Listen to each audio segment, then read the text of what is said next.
Assalamualaikum warahmatullahi wabarakatuh dan salam sejahtera. Pada hari ini, saya akan menerangkan tentang etika untuk makan secara formal. Okey, pada umumnya, pemakanan secara formal yang beradab ini adalah amat penting untuk digunakan dalam situasi majlis-majlis rasmi. Seperti contoh, majlis korporat ataupun semasa perkahwinan. Baiklah. So oleh itu, setiap individu haruslah menitik beratkan tentang isu etika makan secara formal. Okey, untuk permulaannya, di sini adalah susunan secara umum tentang makan secara formal. Seperti dapat dilihat, sudu disusun mengikut klasifikasi dan saiz dan garpu disusun di sebelah kiri. Okey, untuk memulakan, di atas meja, di atas pinggan, selalunya akan terdapat kain. Kain ini kebiasaannya digunakan untuk memastikan bahawa pakaian anda tidak kotor. Jadi, kain ini diletakkan di peha.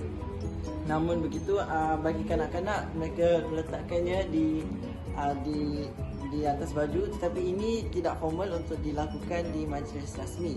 Oleh itu, hendaklah diletak di bahagian peha bawah ni agar dapat melindungi seluar dan juga pakaian daripada terkena sisa makanan yang sudah dimakan. Okey, seterusnya, setiap kutleri perkasas makanan ini disusun mengikut fungsi masing-masing, di mana disusun dari besar ke kecil, yang menunjukkan bahawa yang paling terdekat dengan kita adalah digunakan untuk makanan menu utama, dan kemudiannya menjadi kecil iaitu untuk digunakan untuk dessert ataupun pencuci mulut. Okey. Di sebelah kiri ada terdapat mangkuk yang untuk diletakkan sup dan segala macamnya, dan juga terdapat cawan di sebelah kanan untuk meletakkan minuman. Baiklah, contohnya adalah kita akan makan berperingkat daripada appetizer kepada main dish dan kepada pencuci mulut. So oleh itu, susunannya mengikut urutan. Okay, di mana pertamanya adalah untuk hidangan appetizer yang dihidangkan. Kemudiannya kita akan menggunakan sudu garpu yang besar dan juga pisau yang bermakannya. Kemudiannya, setibanya di hidangan utama, kita perlulah memotong dengan tangan kanan dan ambil guna tangan kiri. Tapi sebab kita Islam, kita makan guna tangan kanan. Kita tukar. So kita boleh makan guna tangan kanan sebagai satu sunnah. Baiklah. Kemudiannya, begitulah saya cakap bahawa susunan mengikut urutan pemakanan, iaitu sudu besar dahulu baru sudu kecil, garpu besar dahulu baru garpu kecil, di mana garpu besar dan sudu besar kedua-duanya digunakan untuk hidangan utama yang dimakan sebelum pencuci mulut. Okey. Kemudiannya, setelah tamat hidangan yang pertama, kita akan terus ke hidangan pencuci mulut ataupun dipanggil sebagai dessert. Oleh itu, kita akan menggunakan sudu kecil dan juga garpu kecil.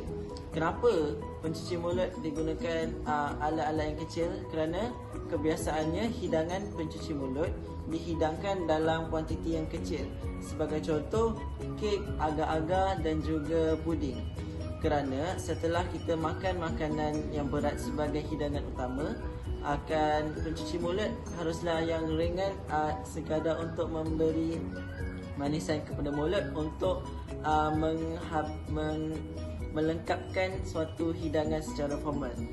Sebab itulah alatannya juga yang digunakan juga adalah kecil, kerana saiz hidangannya juga adalah kecil.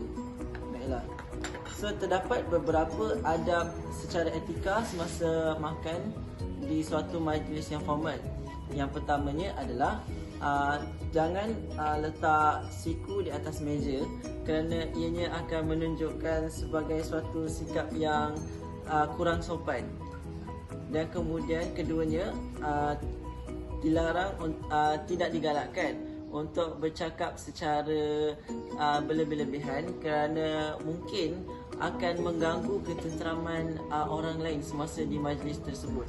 Oleh itu hendaklah berkelakuan bersederhana ataupun wasatiyah semasa kita berada di suatu majlis makan beradab.